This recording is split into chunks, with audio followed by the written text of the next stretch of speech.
me.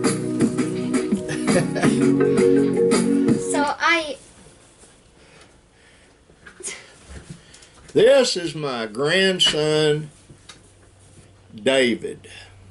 My youngest son, Chris, is one of his twins. He owns Pawpaw. He does. Now, before I get too far in this, I didn't get this completely done. It's patched and painted, but I've got to decorate it. The problem is, last night when I was doing that, I forgot paint takes time to dry.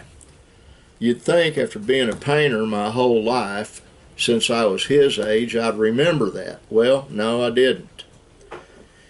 But we're going to talk about my late father, Sonny, C.W. Jr. David, right there, is 8 years old. When I was 7 years old, my daddy gave me this. Now, let me get my shades on because I got to turn the light on for a minute so you can see it. This is a .22 rifle. I think it's made by J.C. Higgins. I'm not real sure. I'm going to have to bear with the light and see if I can find the maker's mark on this thing. Oh, boy, it's faded. It surely is. No, it's right here. It's well, I'll tell you what. I could see.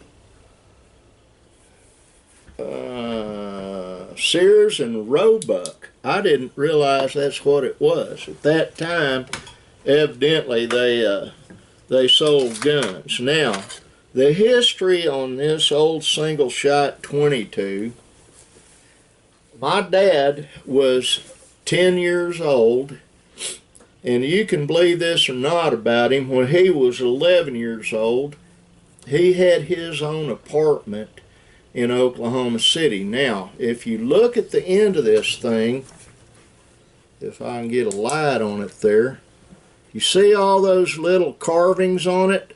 The big X's are for deer he killed.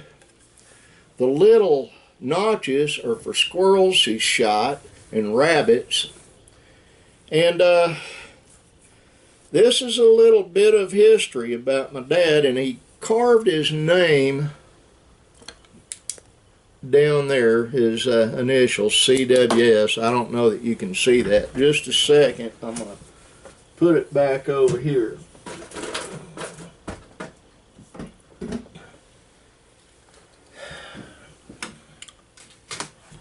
My dad had his own apartment when he was 11 years old. My great-grandmother, Maisie Tubby, came and got him.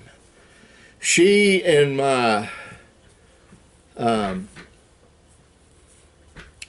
her husband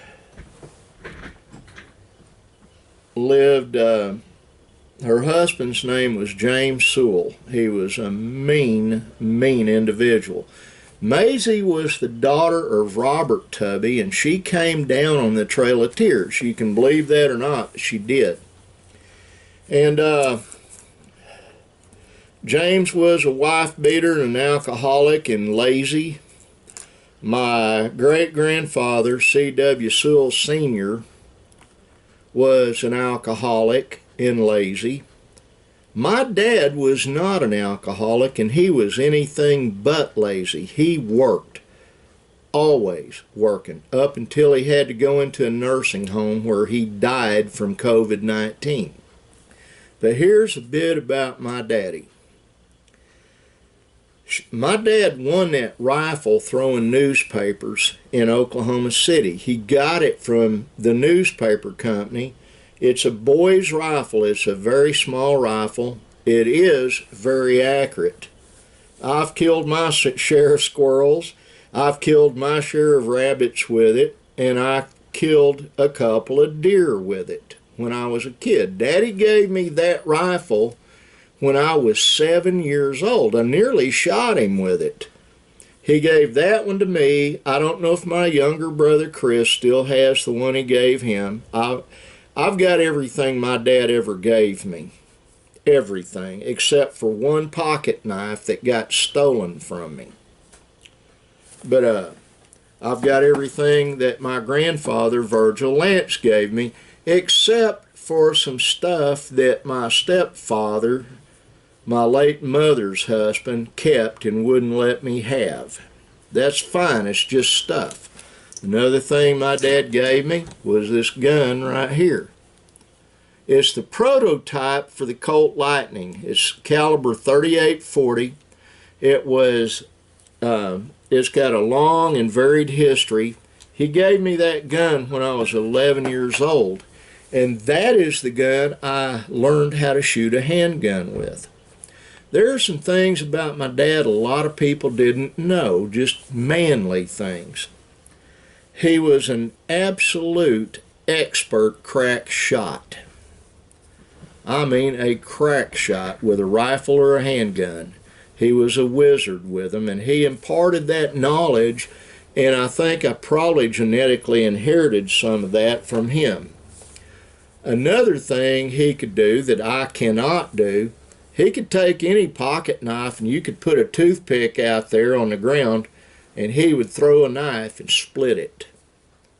He could use a knife.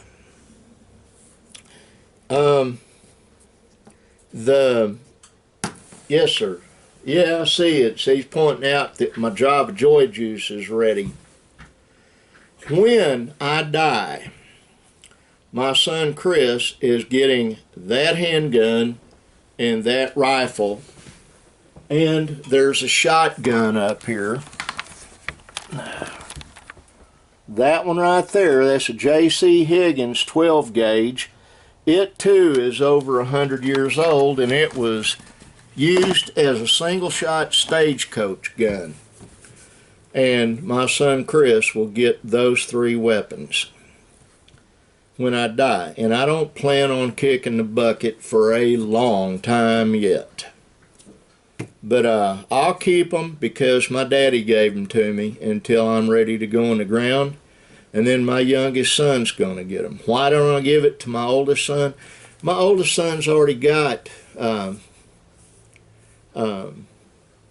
lot of stuff. Now, I've got to draw up a will.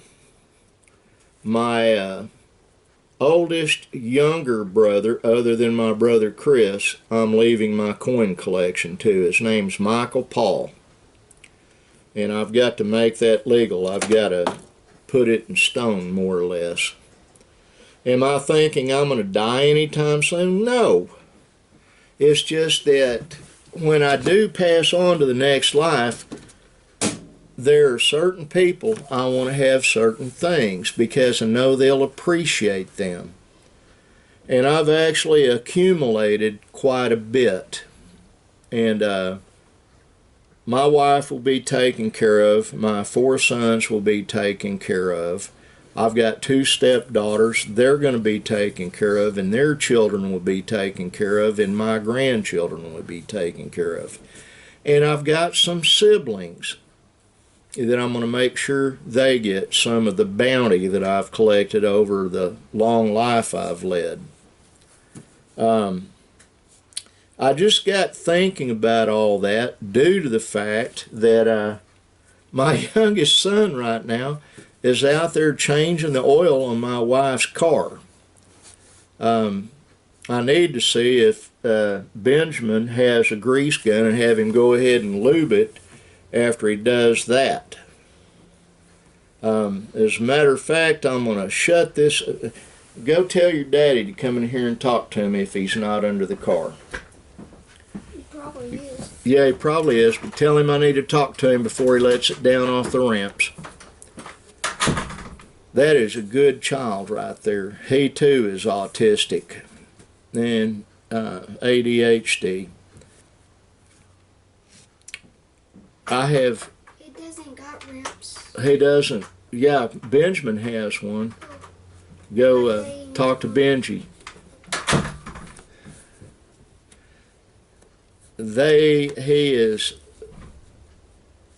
he seems like he's forlorn. That's just the medication he's on, but he's so sweet, David is.